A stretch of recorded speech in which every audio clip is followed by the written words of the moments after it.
venuta nell'autunno scorso, di ritorno da un viaggio di lavoro al Sudafrica. Poco dopo il mio ritorno è morto Nelson Mandela. Quindi mi è venuta questa idea di richiamare i miei vecchi compagni di viaggio, eravamo giovani ventenni con la nostra band. Siccome in quegli anni, in epoche ancora non sospette, in cui forse l'apartheid non era così conosciuto come problema nel mondo, noi nei nostri concerti suonavamo una canzone bellissima di Peter Gabriel, Biko, dedicata a Stephen Biko, massacrato in carcere nel 1977 dalla polizia. Volevamo fare forse un flash mob in piazza, poi dopo non c'è stato tempo, era troppo complesso, abbiamo deciso di riprenderla, riarrangiarla. L'idea di Paolo mi è piaciuta subito, quindi io ho rilanciato immaginando di ritrovarci insieme, però potendo realizzare un brano in una versione personalizzata, in una versione rinnovata, diciamo così, un nuovo modo di reinterpretare Biko, come i Tokyo avrebbero potuto fare nel 2014. Credo che il risultato finale sia molto interessante, perché la prima parte in qualche modo potrebbe essere ispirato al Peter Gabriel minimale, il cuore del brano e la parte finale del medesimo è stata immaginata come se Peter Gabriel avesse scritto Biko all'epoca dei Genesis. Ritorno da un giro in bicicletta quando ho ricevuto un messaggio da quello che all'epoca era il mio bassista e oggi è il mio ex bassista.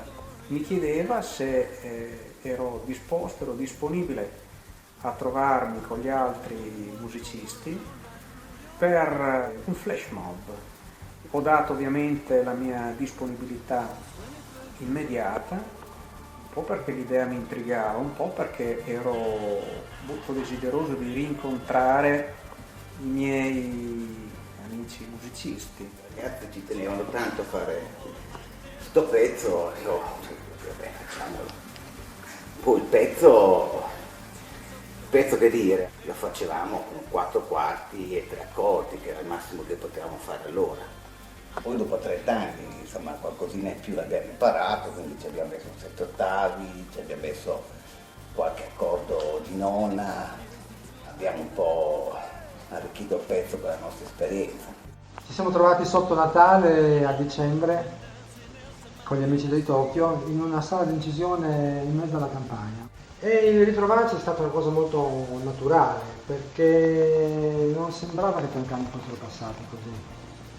Non un macerdotto, è stata una parentesi. Ci siamo trovati gli stessi amici di sempre, con gli stessi caratteri, gli stessi modi di fare, di dire. Ed è stato per me un bel regalo di Natale e devo ringraziare i miei amici di Tokyo per questo.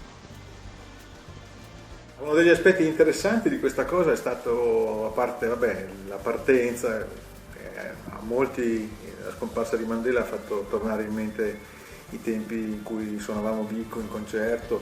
Era una buona occasione per rivedersi, per stare insieme, per tornare a suonare una cosa che ci piaceva allora e che ci piace tuttora.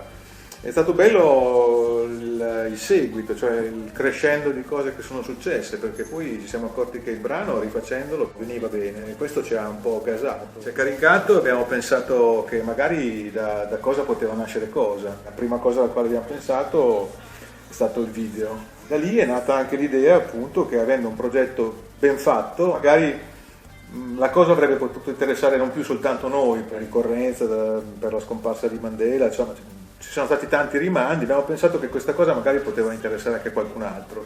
Il tema che tratta il brano è di attualità, lo è sempre, lo è da allora, da quando Gabriel compose Biko. Abbiamo pensato che appunto questo prodotto finito potesse anche servire ad altro, magari anche sostenere qualche causa. Da lì abbiamo cominciato ad avviare una serie di rapporti che sono tuttora in corso per capire se sarà possibile tramite un crowdfunding, una forma di autofinanziamento, raccogliere qualche fondo per qualche causa, dai diritti civili alla cooperazione internazionale, insomma si possono aprire tanti temi e tanti discorsi riguardo a un brano come Biko. Credo che la cosa bella comunque sia proprio questo di tutto il progetto, di come è nato, cioè è nato su una spinta così abbastanza emotiva dopo la scomparsa di Mandela. Facciamo una cosa bella per noi e che ha un valore e siamo tuttora in cammino. Io non so dove arriveremo con questa idea, con questo progetto, però penso che